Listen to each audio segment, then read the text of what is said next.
आज Islamabad high court में साबिक वज़ीर आज़म नवाज शरीफ की जो जमानत थी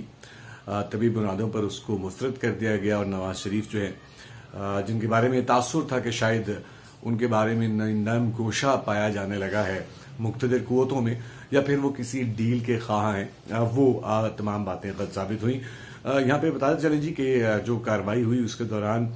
अदालत उज़्मा के जजेस ने फिलहाल कोई तफसीली फैसला जारी नहीं किया और तबई बुनियादों पर उन्होंने इस जो दरख्वास्त थी इसको मुस्तरद किया है। यहाँ पर सवाल ये पैदा होता है जी कि हमारे हुकूमती वज़रा, हमारे कई सहाफ़ी भाई जो अरसा दराज से ये चीख रहे थे और ये बार बार ये बात बुलंद कर रहे थे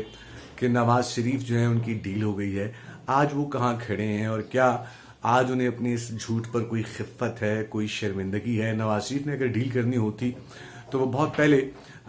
डील करके जा चुके होते और स्पेशली जब उन्हें इंग्लैंड में ये कहा गया था कि आप यहीं पर रहिए, पाकिस्तान वापस ना आए, इलेक्शन ना लड़ें तो आपको कुछ नहीं कहा जाएगा, उन्होंने उस वक्त ये नहीं माना था। दूसरी जानिब नवाज शरीफ को अगर यूं ही पाबंद सरासर रखना है तो फिर सवाल ये पैदा होता है कि क्या हम एक और भुट्टो तो तैयार नहीं करने वाले, क्योंकि नवाज शरीफ की सेहत वाकई में ख़राब है और अगर इसके सबब उन्हें कुछ हुआ तो इसका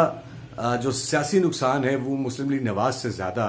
पाकिस्तान तहरीक इंसाफ और मुक़्तदिर कुव्वतों को होगा।